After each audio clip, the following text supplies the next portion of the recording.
Justa causa. Você conhece todas as hipóteses de demissão por justa causa? Se você vai fazer a prova da OAB, esse vídeo é para você, porque o examinador adora cobrar esse tipo de extinção de contrato de trabalho. Ele vai dar um caso concreto e, mais do que você saber que é hipótese de justa causa e quais são as verbas devidas ao empregado, é preciso que você saiba encaixar em qual a linha do artigo 482 essa justa causa se refere. Tá com a sua CLT aí? Se não tá, pausa no vídeo e vem comigo.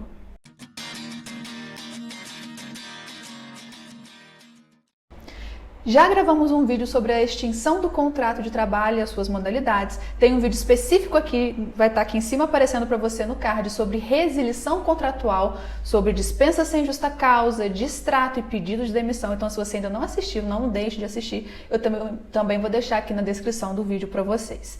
Esse vídeo aqui é só sobre justa causa, porque o examinador adora cobrar justa causa na prova e você precisa saber todas as hipóteses do artigo 482. Ah, Marina, eu preciso decorar? Não, não precisa decorar. Você precisa saber, você precisa entender. E é por isso que eu vou com vocês a linha por a linha, para na hora que vocês baterem o olho na prova, saberem reconhecer qual é a modalidade de extinção do contrato de trabalho, está se referindo àquele caso concreto cobrado pelo examinador. A primeira linha, trazida no artigo 482, a linha A, trata-se de ato de improbidade. O empregado que comete um ato de improbidade pode ser dispensado por justa causa. E o que é um ato de improbidade? Primeiro, o que é improbidade? O que é uma conduta proba? Conduta proba é uma conduta honesta. Então, uma conduta improba é uma conduta desonesta, está ligada aos atos de desonestidade, de deslealdade contratual praticada pelo empregado e que tenha reflexo no ambiente de trabalho dele. A desonestidade dele na vida particular não é motivo para justa causa, mas um ato de improbidade praticado contra o empregador, sim, é motivo para justa causa. E o caso mais comum é o caso do furto. O empregado que, por exemplo, trabalha num supermercado e furta as mercadorias do supermercado, coloca lá no armário dele e a empresa descobre, ele pode ser dispensado por justa causa. Também agora, carnaval, você imagina um monte de empresa com o cancelamento do carnaval, das festas, um monte de empresa teve expediente de trabalho, um monte de empregado teve que trabalhar. Mas o empregado não quer trabalhar no carnaval, ele quer viajar. O que ele faz? Ele dá um atestado, eu vou dar um atestado médico, eu tenho um colega que ele é médico, vou pedir para ele me dar um atestado nesses dias e depois eu volto e sigo minha vida trabalhando. Se o empregado descobrir, você chegou lá queimadinho de praia, né? Deu um atestado médico que estava acamado, e chegou lá todo queimadinho de praia, marquinha de biquíni. Justa causa. Atestado médico falso também é um exemplo de justa causa por improbidade, a linha A. A linha B do artigo 482 traz a incontinência de conduta ou mau procedimento. Reparem que nessa linha B nós temos duas hipóteses. A incontinência de conduta é uma coisa e o mau procedimento é outra. O que é incontinência de conduta? Incontinência é aquele ato que a pessoa não consegue se conter. Você vai relacionar sempre a incontinência de conduta com um ato sexual, uma conduta sexual, que tudo que tiver relação com uma conduta sexual, você enquadra na incontinência de conduta. É o taradão lá da empresa. Então, por exemplo, se o empregado é flagrado em qualquer atividade sexual no estabelecimento do empregador, foi flagrado praticando sexo no banheiro da empresa, justa causa por incontinência de conduta, foi flagrado acessando o site pornográfico no computador da empresa durante o expediente, justa causa por incontinência de conduta. Incontinência de conduta sempre tem a ver com uma conduta sexual. Então, se na sua questão de prova tiver alguma conotação sexual na conduta do empregado, a justa causa é por incontinência de conduta. E a outra hipótese dessa linha B é o mau procedimento. O mau procedimento é uma questão muito abstrata, né? Não vem dizendo o que é um mau procedimento. Um mau procedimento pode ser qualquer coisa. O mau procedimento, ele vai contra a moral, contra os bons costumes. Não tem a ver com um comportamento sexual, que aí é incontinência de conduta. Mas algum comportamento do empregado que não se adeque à empresa.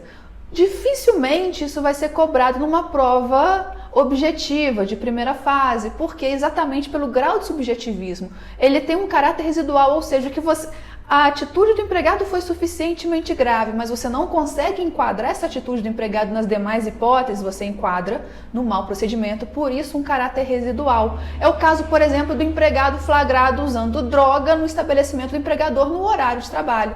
Isso é uma hipótese de justa causa por mau procedimento. A linha C do artigo 482 traz a terceira hipótese de justa causa, que se refere à negociação habitual por conta própria ou alheia sem permissão do empregador e quando constituir ato de concorrência à empresa para a qual trabalha o empregador ou for prejudicial ao serviço. Então percebam que a linha C ela traz dois requisitos essenciais. A primeira é que essa negociação seja habitual e a segunda é que configure uma concorrência para o empregador, ou seja, você está retirando o cliente dessa empresa. Pensa, por exemplo, no caso de uma manicure que trabalha num salão, mas no salão ela recebe metade do que ela cobra para fazer a unha das clientes. E aí ela fala com uma cliente que já vai ganhando intimidade, né? Você vai lá toda semana fazer a unha. E aí a manicure fala, olha, segunda-feira não trabalho, se você quiser, eu posso ir na sua casa fazer a unha para você e te cobro o mesmo preço. Olha que maravilha, para manicure que vai ficar com o dinheiro todo para ela e para cliente que vai pagar o mesmo preço sem ter que ir no salão com a manicure indo em casa. Então é o melhor dos mundos para as duas. Mas e para a dona do salão, para a empregadora? Nesse caso, ela sai no prejuízo, porque ela está perdendo a cliente, ela não vai ganhar participação nenhuma. Esse é o exemplo da concorrência, da negociação habitual que configure concorrência. Está roubando o cliente da empresa, do empregador. Por exemplo, você vai consertar o seu carro numa oficina e aí aquele funcionário da oficina te dá o preço que é cobrado para consertar naquela oficina, mas ele fala assim, olha só, aqui o preço é meio salgado, se você quiser no final de semana, que é minha folga, eu conserto para você e te dou um desconto de 30%. O cliente vai achar que é uma maravilha, porque ele está levando vantagem e está pagando menos. E o empregado ele vai receber uma contraprestação muito maior pelo serviço prestado, roubando o cliente do empregador. Isso configura a hipótese de justa causa.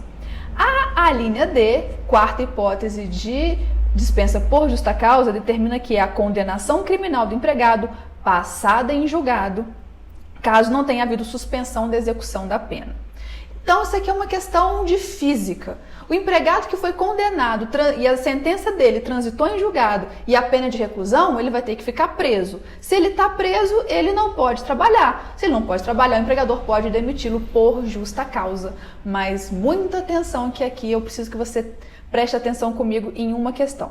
Primeira coisa, se tiver suspensão da pena, não cabe justa causa. Por quê? A justa causa não é porque o empregado não vai trabalhar, porque ele está preso, cumprindo pena. Se a pena dele, a execução da pena estiver suspensa, ele pode trabalhar. Então não cabe justa causa, não caia nessa pegadinha. Então não é qualquer condenação transitada em julgado que justifique a dispensa por justa causa do empregado, não. Tem que haver o cumprimento de pena de reclusão. Caso contrário, se a pena for suspensa, ele não pode ser demitido por justa causa. Por exemplo, o empregado no final de semana se envolve numa briga, numa boate, dá um soco em uma pessoa, essa pessoa fica com o olho roxo, ele é processado, julgado e condenado pelo crime de lesão corporal leve. E a pena dele é de 9 meses. Como a pena é de 9 meses, pode haver a suspensão da pena, da execução da pena, o cumprimento de uma obrigação de prestação de cesta básica, por exemplo. Ele não vai ter que ficar preso, então ele pode trabalhar. Nesse caso, não é hipótese de dispensa por justa causa desse empregado. E outra questão também relevante, se não transitou em julgado ainda a sentença, não é hipótese de justa causa. Para ser hipótese de justa causa, a pena tem que ser transitada em julgado e não haver suspensão da pena. Se ainda não houve trânsito em julgado e ele está preso, o contrato de trabalho fica suspenso. Também temos um vídeo aqui falando sobre suspensão e interrupção do contrato de trabalho. Sugiro que você assista, se você ainda não assistiu, tá aqui no card aqui em cima e eu vou deixar na descrição desse vídeo também o link sobre o vídeo de interrupção e suspensão do contrato de trabalho, também uma questão fortíssima para vir na sua prova de primeira ou segunda fase em direito do trabalho. A quinta hipótese é a desídia do desempenho das respectivas funções. O que é desídia? O que é o empregado desidioso? É aquele empregado preguiçoso, que faz o trabalho dele de qualquer jeito, chega atrasado, é descuidado. Isso é desídia. No caso da desídia, não basta que o empregado cometa um ato apenas. Tem que ser uma prática reiterada, tem que ser habitual. Um dia que o empregado chegou atrasado, não configura desídia. Mas vamos imaginar que o empregado 2 vezes por semana chega atrasado e chega muito atrasado, não cumpre as tarefas direito, faz de qualquer jeito. Isso significa desídia, mas com a prática reiterada pode configurar justa causa. Agora, vamos ver cada caso concreto. Por exemplo, um médico que esquece uma tesoura dentro do paciente, por exemplo, você não vai aplicar uma advertência e depois uma suspensão e só depois a justa causa, como deve ser no caso da desídia. Primeira vez que o empregado cometeu uma falta, em regra, ele tem que ser advertido, depois suspenso e depois aplicada a justa causa, porque é a pena mais grave.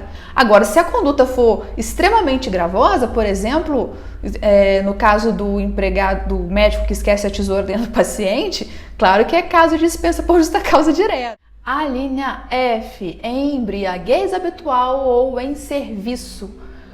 São 2 casos diferentes aqui também. Embriaguez habitual, que é no caso daquele empregado, que ele está constantemente se embriagando, mas não no estabelecimento do empregador, ou seja, todo dia que ele sai do trabalho, ele passa num bar que tem ali do lado da casa dele e enche a cara. Esse é a embriaguez habitual, é o alcoólatra. E a embriaguez em serviço é aquele empregado que vai beber em serviço. No caso da embriaguez habitual, a jurisprudência atual tem entendido que não configura justa causa, porque o alcoolismo é uma doença e, como doença, precisa ser tratada. Então, o empregador não vai dispensar o empregado porque ele é alcoólatra. Vai encaminhar para tratamento, vai suspender o contrato de trabalho por auxílio-doença, talvez ele se aposente por invalidez. Cada caso vai ser um caso. Mas a jurisprudência entende que, pela embriaguez habitual ser uma doença, ele não pode ser demitido por justa causa. É aquele empregado que vai, bebe, aí chega atrasado no dia seguinte porque foi de ressaca, aí não faz as coisas direito porque está de ressaca, vai atender o cliente com um bafo de ressaca, de cachaça. Se ele for alcoólatra, não cabe dispensa por justa causa, mesmo que venha ali uma hipótese na CLT, tá? Agora, para sua prova de segunda fase, você vai ter que dar essa justificativa se for cobrado de você essa embriaguez habitual. Você vai justificar dizendo que a jurisprudência atual entende que, pelo fato de embriaguez habitual ou alcoolismo ser uma doença, seria uma dispensa discriminatória, então não cabe a aplicação da justa causa nesse caso. Já a embriaguez em serviço é diferente. É o caso, por exemplo, o professor vai dar aula, eu, por exemplo, sempre que eu vou dar aula, eu levo minha garrafinha de água, porque eu falo demais e a garganta vai secando, né? Já pensou assim, em vez de eu levar a garrafinha de água, os alunos estão achando que ali é água, né? Mas na verdade é cachaça? Assim, né? A aula ia ficar até mais interessante, talvez, não sei. Mas enfim, aí seria embriaguez em serviço e a embriaguez em serviço configura justa causa. A linha G do artigo 482 da CLT diz respeito à violação de segredo da empresa. O que é isso, né? A famosa espionagem industrial em grandes empresas, mas também é a divulgação de invenções e patentes da empresa, daqueles dados sigilosos da empresa. Por falar em dados sigilosos, pessoal, a Lei Geral de Proteção de Dados traz punições pesadíssimas para as empresas que descumprem. Se você não sabe ainda, tem um vídeo aqui e vou deixar na descrição sobre a LGPD e a relação da Lei Geral de Proteção de Dados nas relações de trabalho, que também tem uma influência muito grande e se encaixa aqui. Por exemplo, o empregado que trabalha numa determinada empresa, ele tem acesso a muitos dados de clientes dessa empresa, por exemplo, ele pode divulgar esses dados, se beneficiar dessa divulgação e isso configura hipótese de justa causa. Por exemplo, o empregado que é muito comum, isso claro, não estou falando da administração pública, mas só para esclarecer, Quem já não sabe aí, quem fez um pedido não conhece alguém que fez um pedido de aposentadoria, seja por idade ou por tempo de serviço, e antes de sair a resposta do INSS já começa a receber ligação em casa oferecendo empréstimo com crédito consignado?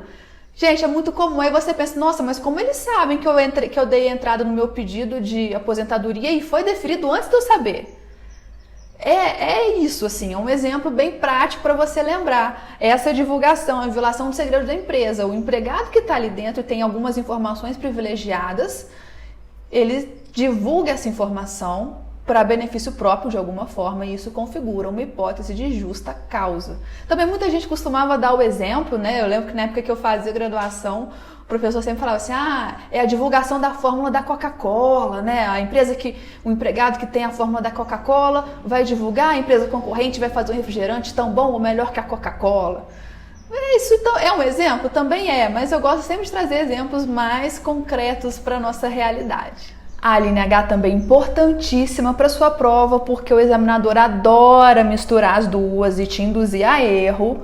E você não vai cair porque você está assistindo esse vídeo, ato de indisciplina e insubordinação. Aqui também existem duas condutas diversas. O examinador vai querer te confundir, vai falar que vai dar um caso de insubordinação e vai fazer você marcar indisciplina. Não caia nessa, presta muita atenção. Por exemplo, empregado que é pego fumando numa área proibida. Isso é indisciplina ou insubordinação? O empregado que se recusa a usar uniforme é indisciplina ou insubordinação? Aquele empregado que se recusa a cumprir uma determinada ordem do empregador, indisciplina ou insubordinação? A indisciplina ocorre quando o empregado descumpre ordem de natureza geral, aquela ordem que é para todo mundo. Então, por exemplo, o empregado que é pego fumando numa área proibida, ele é um empregado indisciplinado, porque aquela proibição de fumar naquela área é para todo mundo, não é só para ele. Se ele descumpriu uma ordem que é geral, que é para todo mundo, que está no regulamento interno da empresa, é ato de indisciplina. Mas se ele descumpriu uma ordem que foi dada diretamente a ele, por exemplo, uma empresa de entrega, o empregador pede que o motoboy faça a entrega de determinada encomenda no endereço e o empregado, sem motivo justificável, simplesmente se recusa. Isso é um ato de insubordinação. Insubordinação é quando a ordem é dada diretamente ao empregado e esse empregado descumpre. Então, nunca confundam indisciplina com insubordinação. Indisciplina se refere à ordem geral que o empregado descumpre. Insubordinação é aquele ato que o empregado descumpre uma ordem que foi dada a ele. Se ele descumprir uma ordem que foi dada a ele, ele é insubordinado. A linha I do artigo 482 da CLT elenca como hipótese de justa causa o abandono de emprego. Eu não sei se isso acontece com você, mas comigo acontece sempre. Sempre que eu viajo, dependendo do lugar que eu tô, né, quando é aquele paraísozinho, a gente pensa, eu tenho que voltar para minha vida e trabalhar, eu não posso ficar aqui para sempre, né? A última viagem, não sei se vocês já foram lá em Ilha Grande, assim, eu gosto muito da Praia do Aventureiro, é um lugar bem diferente, assim. E a última vez que a gente foi lá, eu falei com o meu cônjuge assim, eu tenho cônjuge, tá, gente? Não tenho cônjuge, não, eu tenho cônjuge mesmo. Eu falei com ele aqui, vamos voltar para a cidade, não, vamos ficar aqui, a gente compra uma lancha, você fica fazendo o translado dos turistas todo dia, leva turista, busca turista, a gente abre aqui um camping e abre também um quiosque aqui, a gente faz pizza e a gente vive aqui para sempre, esquece prazo, esquece tudo, esquece boleto, esquece a vida, vamos ficar aqui, vamos abandonar tudo e vir para cá? O abandono de emprego, para que ele seja configurado, precisa de dois requisitos, um objetivo e um subjetivo. O subjetivo é esse ânimo abandonando, essa vontade de não voltar mais para o emprego. E o objetivo é que o empregado fique afastado por 30 dias ou mais, isso está na súmula 32 do TST. Para que o empregador aplique a justa causa por abandono de emprego, então o primeiro requisito é que configure 30 dias. O empregado ficou sumido 30 dias, não deu sinal de vida. O empregador ele tem que comprovar que ele convocou o empregado para o trabalho, então muitas vezes essa convocação é feita por telegrama, mas não só por telegrama, também por e-mail, WhatsApp, né? Tudo que o empregador puder comprovar que ele convocou esse empregado para voltar ao trabalho, o empregado não quis mais voltar. Ou então, se o empregador comprovar que esse empregado assumiu um novo emprego, também configura o ônus abandonandi. No caso do abandono de emprego, o ônus da prova é do empregador. Então, 30 dias e a intenção de não voltar mais a trabalhar configura a hipótese da linha I do artigo 482 por abandono de emprego. As alíneas J e K, elas são bem parecidas e exatamente por isso eu vou falar das duas juntas e explicar a diferença de uma para outra. Então leiam comigo. A linha J. Ato lesivo da honra ou da boa-fama praticado no serviço contra qualquer pessoa ou ofensas físicas nas mesmas condições, salvo em caso de legítima defesa própria ou de outrem. Agora a linha K. Olha como é parecido, mas é diferente. Ato lesivo da honra ou da boa-fama ou ofensas físicas praticadas contra o empregador e superiores hierárquicos, salvo em caso de legítima defesa própria ou de outrem. O que isso quer dizer? Aqui a gente está falando tanto de ofensas físicas quanto ofensas verbais. Então, o xingamento, a ofensa ou então a porrada mesmo. Na linha J, a gente está falando da agressão física ou verbal que ocorre dentro do ambiente de trabalho. Dentro do ambiente de trabalho, a ofensa pode ser dirigida a um colega de trabalho, a terceiro, como no caso um cliente, ou aos superiores hierárquicos. Então, se a ofensa ocorre dentro do ambiente de trabalho, é justa causa para o empregado ou ofensor, independente de contra quem foi proferida essa ofensa, se foi contra um outro colega de trabalho, se foi contra um terceiro ou se foi contra o empregador ou superior hierárquico. Já na linha K, a ofensa ela pode ser praticada em qualquer lugar diverso do estabelecimento empregador, na rua, na esquina, no estacionamento, mas ela é dirigida contra o empregador ou superior hierárquico. Ou seja, contra o superior hierárquico, qualquer local que ocorre agressão física ou verbal enseja a justa causa. Contra um colega de trabalho ou contra terceiro, somente no estabelecimento do empregador. Então, por exemplo, o empregado que num dia de folga, no estacionamento de um supermercado, agride um colega de trabalho por um desentendimento, não configura justa causa, porque não foi no horário de trabalho e nem no estabelecimento empregador. Já se essa ofensa ocorrer com o seu chefe direto, com o seu gerente ou empregador, aí configura justa causa mesmo não estando no horário de trabalho nem no estabelecimento do empregador. Atenção também para outro detalhe dessas duas alíneas. Em ambos os casos, se ele agir em legítima defesa própria ou de outrem, não se aplica a justa causa. Ou seja, se ele revidou, mas aí tem que lembrar da legítima defesa, né, gente? Tem que ser proporcional, tem que ser imediato. Não é a pessoa pisou no seu pé no trabalho e depois, 3 dias depois, você foi lá e deu uma paulada na cabeça dele. Isso não é legítima defesa, tem que ser ali na hora. Se você agir em legítima defesa, não configura justa causa. A linha L traz a prática constante de jogos de azar como hipótese de justa causa. O que é isso? Chega no final do ano, a mega da virada, todo mundo vai fazer nas empresas aquele bolão, né? Isso é prática constante de jogos de azar? Não, tá? Primeiro que não é constante, é só no final do ano. E também isso são jogos assim permitidos, né, pela legislação brasileira, Mega Sena, Loto, Lotomania, sei lá mais o que existe. Nesse caso aqui são aquelas que são proibidas, são jogos ilegais, considerados jogos de azar. Por exemplo, o jogo do bicho. Então, se o empregado é um apontador do jogo do bicho, né, e tá lá, ali na empresa e ele fica sempre fazendo as apostas durante o expediente de trabalho, isso é hipótese de justa causa. Não é uma hipótese muito comum, mas está lá no artigo 482 e você precisa saber se vier na sua prova falando alguma coisa de jogos de azar, prática constante de jogos de azar e enseja justa causa. A linha M foi incluída pela reforma trabalhista, então é uma novidade que você precisa saber, que é a perda da habilitação ou dos requisitos estabelecidos em lei para o exercício de profissão em decorrência de conduta dolosa do empregado.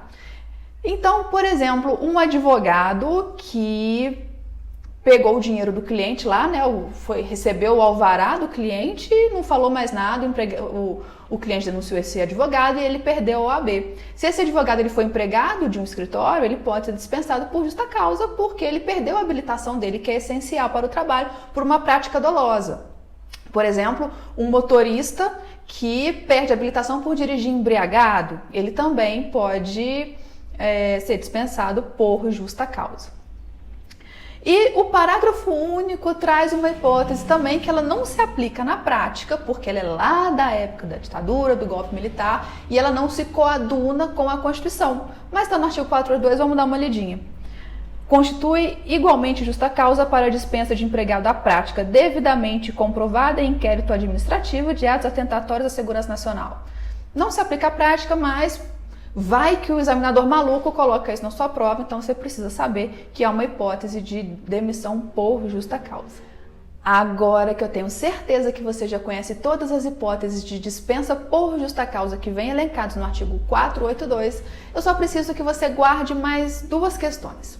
A primeira delas, como a justa causa é a penalidade máxima no direito do trabalho para que o empregador dispense o empregado por justa causa, é preciso que o empregador tenha provas robustas do cometimento dessa falta grave. Por exemplo, se ele furtou algum valor do caixa da empresa, que tenha câmeras filmando o empregado furtando esse valor. Caso contrário, o empregador corre um sério risco do empregado entrar na justiça pleiteando a reversão da justa causa e o empregador perder, porque ele não conseguiu comprovar que o empregado cometeu essa justa causa. Então, o empregador tem que estar amparado aí pelas provas do cometimento dessa falta grave. Outra coisa, a aplicação da justa causa ela tem que ser imediata, tem que comprovar a culpa do empregado, e aqui a culpa lato sensu, tá? Não é necessariamente uma conduta dolosa, tem que comprovar pelo menos que o empregado foi negligente, que ele teve culpa lato sensu no cometimento daquela falta grave e que a punição veio imediata, é a imediatidade na punição para não que se configure o perdão tácito. Em relação à gradação da pena, vai depender do tipo de conduta do empregado, do tipo de falta grave que o empregado cometeu. Como eu disse no caso da desídia, um dia que o empregado chegou atrasado, não enseja justa causa. Chegou atrasado uma vez, o empregado vai advertir. Chegou atrasado de novo, o empregado vai suspender. Continuou chegando atrasado, mesmo sendo advertido, mesmo sendo suspenso, esse empregado está reincidindo nas penas. Então, ele vai poder ser dispensado por justa causa. Agora, pode ser que uma falta seja suficientemente grave para ensejar direto a dispensa por justa causa. Por exemplo, no caso de agressão contra o superior hierárquico. Não precisa o superior hierárquico tomar uma paulada do empregado, não precisa esperar que ele dê um tiro para dispensar por justa causa, né? Já pode demitir por justa causa, porque a gravidade da falta do empregado foi muito grande. E por fim, você precisa saber quais são as verbas rescisórias no caso da demissão por justa causa. O empregado que é demitido por justa causa, ele tem direito de receber apenas saldo de salário, os dias efetivamente trabalhados, e férias vencidas mais um terço se houver. Se não houver, não recebe mais nada. Essas parcelas indenizatórias ele não tem direito, aviso prévio não tem direito, nada que é proporcional, férias proporcionais, 13º proporcional, nada.